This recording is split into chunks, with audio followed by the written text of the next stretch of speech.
El Código Da Vinci, por Dan Brown. Capítulo 22.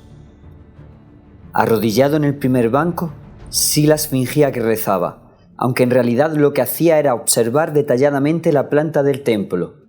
Saint-Sulpice, como la mayoría de iglesias, tenía forma de inmensa cruz latina. Su sección central, la nave, llevaba directamente al altar mayor, donde una segunda sección más corta, llamada transepto, la cruzaba. Esa intercepción tenía lugar justo debajo de la cúpula principal o cimborrio, y se consideraba el corazón de la iglesia, su punto más sagrado y más místico. Pero esta noche no, pensó Silas. Saint-Sulpice escondía sus secretos en otro lugar. Volvió la cabeza a la derecha y alargó la vista hasta el ala sur del transepto, hacia el espacio vacío que quedaba más allá de la fila de bancos, y vio el objeto que le habían descrito sus víctimas. Ahí está. Encajada en el pavimento de granito gris, una delgada franja de metal pulido brillaba en la piedra, una línea dorada que cortaba la uniformidad del suelo de la iglesia. Aquella forma alargada tenía grabadas unas marcas graduadas, como si fuera una regla. Era un gnomón. Según le habían dicho, un instrumento astronómico pagano parecido a los indicadores de las horas en los relojes de sol. De todo el mundo acudían a Saint-Sulpice turistas, científicos, historiadores y no creyentes para admirar esa famosa línea. La línea rosa. Despacio, Silas resiguió el camino que recorría aquella marca, que se alejaba de derecha a izquierda, abriéndose delante de él en un ángulo raro, totalmente ajeno a la simetría de la iglesia, partiendo incluso en dos el altar mayor. A Silas le parecía que aquella raya era como una cicatriz que atravesara un hermoso rostro. Cruzaba toda la iglesia a lo ancho y alcanzaba la esquina del transepto norte, donde se unía a la base de una estructura inesperada, un colosal obelisco egipcio. Ahí, la brillante línea rosa adoptaba una vertical de 90 grados y seguía su recorrido por la superficie frontal del propio obelisco, elevándose 10 metros hasta la parte superior de su remate piramidal, donde finalmente moría. La línea rosa, pensó Silas. La hermandad ha escondido la clave en la línea rosa. Poco antes, aquella misma noche, cuando le había dicho al maestro que la clave del priorato estaba oculta en el interior de Saint-Sulpice, éste se había mostrado algo escéptico. Pero cuando añadió que todos los hermanos le habían revelado su ubicación exacta, relacionándola con la línea de bronce que atravesaba Saint-Sulpice, a el maestro se le iluminó la cara. «¿Estás hablando de la línea rosa?» Al momento le puso al corriente de la famosa rareza arquitectónica de aquella iglesia, una tira de bronce que atravesaba el templo en un eje perfecto de norte a sur. Era una especie de gnomón, un vestigio del templo pagano que antiguamente había sido erigido en aquel lugar. Los rayos solares, al entrar por el rosetón de la fachada sur, se deslizaban por la línea cada día, indicando el paso del tiempo, del solsticio a solsticio. Aquella franja metálica se conocía con el nombre de línea rosa. Durante siglos, el símbolo de la rosa se había asociado a los mapas y a la guía de las almas de la dirección correcta.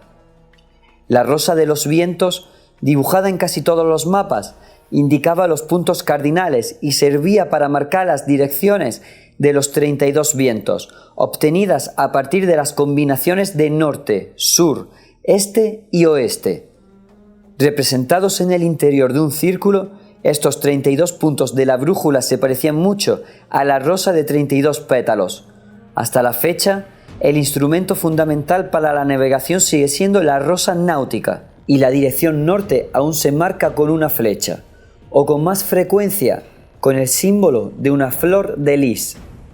En un globo terráqueo, la línea rosa, también llamada meridiano o longitud, era una línea imaginaria trazada desde el polo norte al polo sur.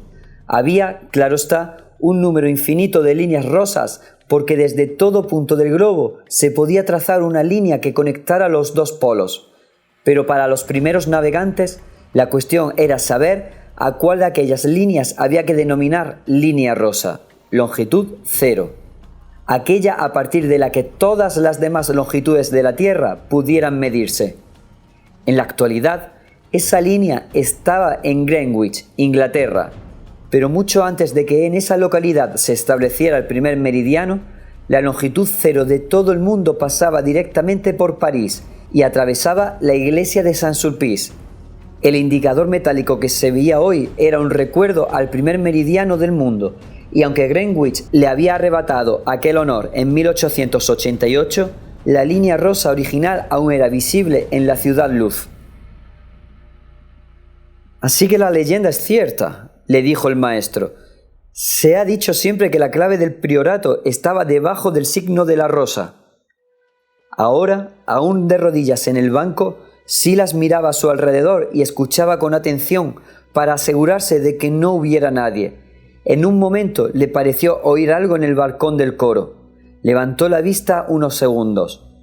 Nada. «Estoy solo». Se puso en pie, miró el altar e hizo 3 genuflexiones antes de dirigirse hacia la izquierda, siguiendo la línea de bronce que, en dirección norte, le acercaba al obelisco. En aquel mismo momento, en el Aeropuerto Internacional Leonardo da Vinci, en Roma, el impacto de las ruedas en la pista de aterrizaje sacó al obispo Aringarosa de su modorra. «Me he quedado un poco traspuesto», pensó, sorprendido consigo mismo por estar tan relajado. «Benvenuti a Roma», anunció una voz por megafonía. Aringarosa se incorporó en su asiento, se alisó la sotana y esbozó una extraña sonrisa. Era todo un placer hacer aquel viaje. He estado a la defensiva demasiado tiempo, pero aquella noche las reglas habían cambiado. Tan solo hacía 5 meses, Aringarosa había temido por el futuro de la fe. Ahora, como por voluntad del Altísimo, la solución se había presentado sola.